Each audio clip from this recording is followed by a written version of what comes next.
От създателите на Светеш Кон. Една продукция на Сълза, компанията, която се бърка в личния живот на хората. Нов сериал, ново начало, нов край, нова драма. Турска манджа. Филм, който ще събира цялото семейство пред един телевизор. И те няма да гледат спорт или колелото на късмета. Те ще гледат това. Нека първо представим актьорите. В сериала участват много хора, но главните роли са на Али Раза, на който вечно му е лошо, и Силвестър Сталон, който има талон. Това е един сериал, който ще държи баба ви, а и не само нея, в плен. Запомнете, пуснете го на баба си.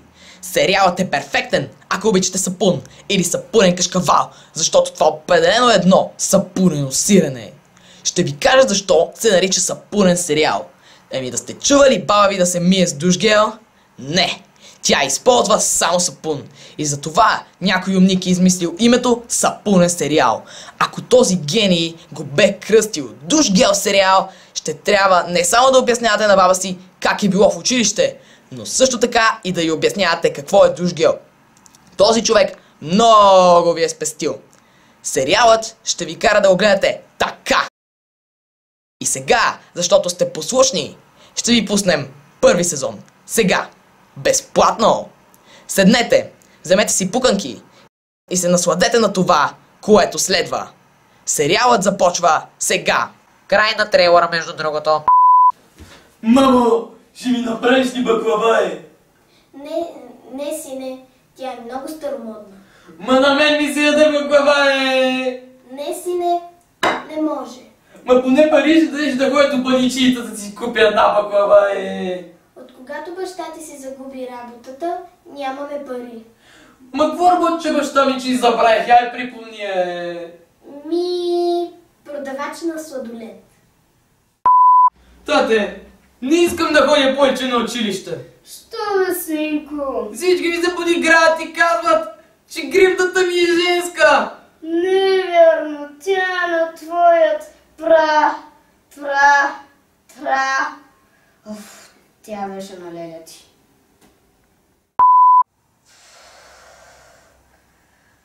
Какви са ти оценките?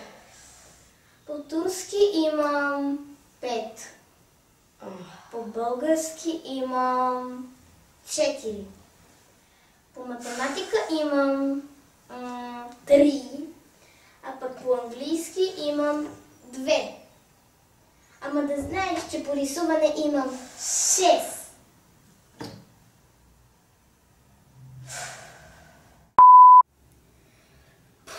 Дано да спечеля поне 1 лев от тотото този път. Здравейте, драги зрители и глупави купувачи, които си дадат парите за глупости! Днес ще кажем числата! И числата са 1, 2, 3, 4, 5 и последното число е 6! Спечелих от тотото! Чувате ли ме? Чакайте, не бързайте да се радвате! Днес сме много благодушни и в играта 6 от 1005 всички числа печелят! Без тези 6 трябва да сте голям кръг, за да сте писали точно тези числа!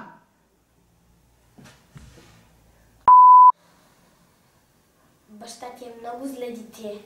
Защото няма баклава, е! Не, защото му се качи кръвното лигло такъв.